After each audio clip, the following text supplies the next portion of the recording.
besar loh. Pak Prabowo itu harus tegas. Menteri Agama yang kemarin mencium Paus Paulus itu di Istiqlal atau di mana itu harus turun tangan. Mana komentarnya? Menteri Agama jangan sampai kayak macan ompong, masalah ini urusan beliau. Kalau Menteri Agama nggak sanggup, berikan saya. Saya cinta dengan toleransi. Saya akan menjadi Menteri Agama dan saya akan kejar siapapun yang menghalang-halangi orang beribadah. Rusak dan terjadi lagi.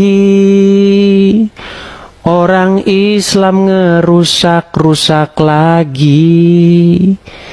Setiap hari mendengar berita seperti ini.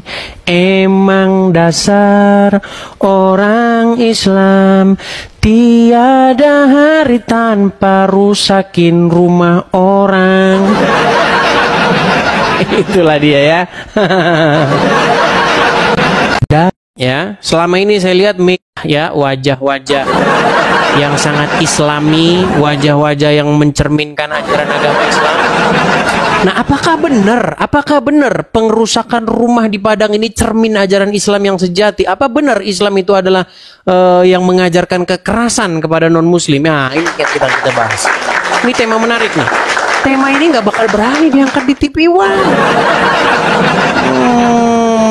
Karni Ilyas nggak berani ngangkat itu.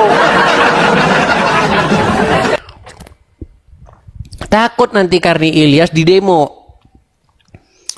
Ayo kita membuat media ini bebas bertanggung jawab. Ya, selama ini saya lihat media di Indonesia itu hanya disetir oleh kelompok-kelompok tertentu. Nah, sekarang dengan adanya TikTok, dengan adanya media-media sosial yang lain ya, kita tidak lagi dikekang oleh orang-orang yang menyetir tema-tema bahasan begitu. Jadi kita angkat tema ini ya.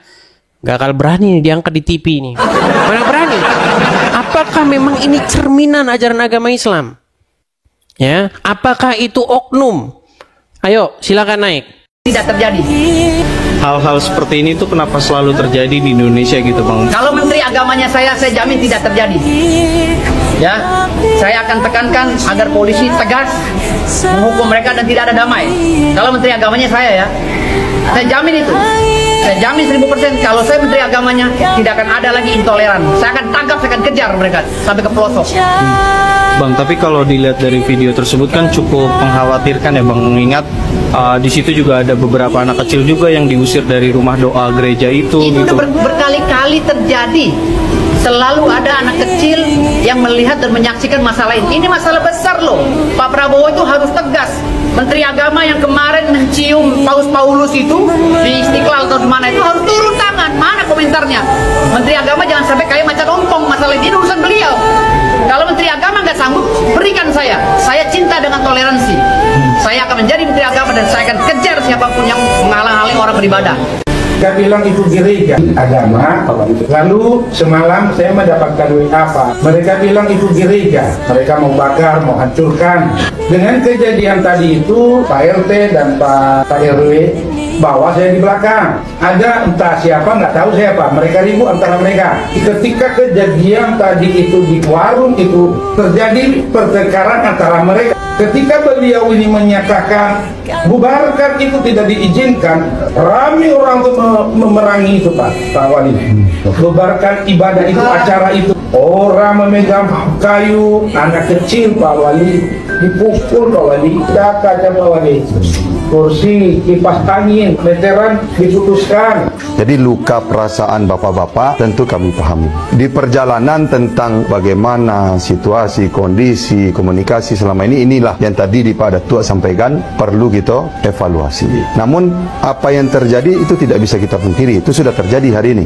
Sehingga ada keputusan tadi saya mendengarkan bahwasanya akan menempuh jalur hukum. Namun perlu kita sadari hari ini bahwasanya kita hadir bersama-sama di ruangan itu untuk mendudukkan di luar tadi lukanya hati bapak-bapak sehingga perlunya ada jalur yang perlu tempuh. Tapi hari ini kita duduk di sini sebagai masyarakat Kota Padang, itu harus kita akui juga. Berharap ke depannya tidak terjadi lagi insiden. Kalau tentang komunikasi itu kita sepakat mengevaluasinya. Namun apapun itu rasa kami, rasa bapak betul-betul kami pahami. Jadi dengan aduannya kejadian itu, kok sangat menyesal itu. Dua belah pihak itu mungkin ada punya kelemahan, kurang dikomunikasi. Jadi untuk masa akan datang nanti lebih kita bisa.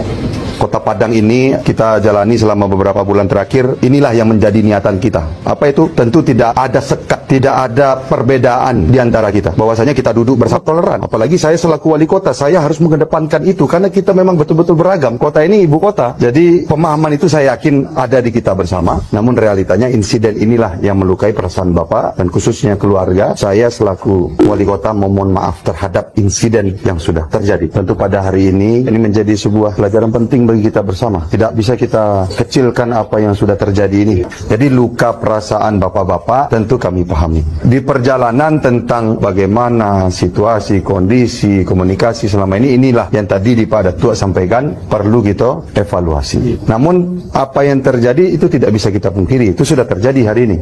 Sehingga ada keputusan tadi saya mendengarkan bahwasanya akan menempuh jalur hukum.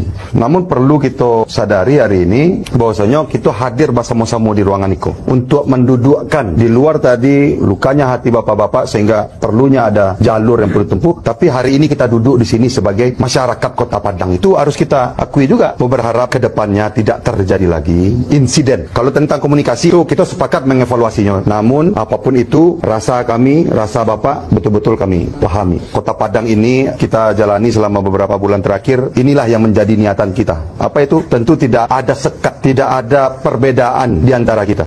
Untuk kejadian ini sendiri Pak, berapa orang yang sudah kita amankan saat ini? Yang sudah kita amankan 9 orang, tentunya akan berkembang lagi. 9 orang ini adalah sesuai dengan apa yang ada di video yang sudah ada, karena ada bukti-bukti itu berdasarkan itu yang kami amankan semua. Jangan masyarakat gegabah, jangan masyarakat bertindak anarkis, semua ada hukum. Jadi siapa yang berbuat tentunya akan bertanggung jawab. Jadi kami datangi kejadian juga langsung anggota PKP dan berproses.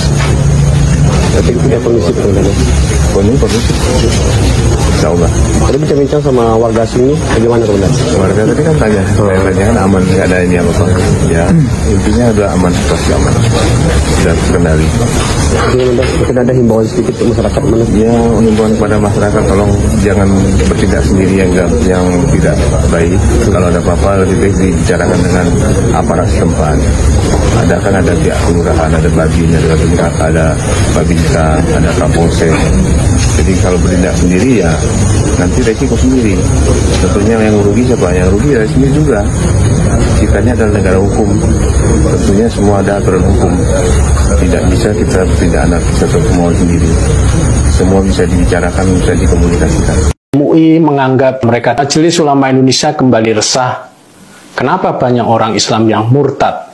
MUI menganggap mereka tidak lagi tertarik dengan pelaksanaan Islam karena seringkali melihat citra Islam menjadi agama yang keras dan tidak toleran. Inilah sesungguhnya kita mengetahui bahwa motif orang pindah dari Islam itu bukan disebabkan oleh sebab-sebab material, kelemahan kita sebagai pemeluk Islam untuk menampilkan Islam sebagai agama yang penuh kasih sayang pada sesama makhluk di dunia ini.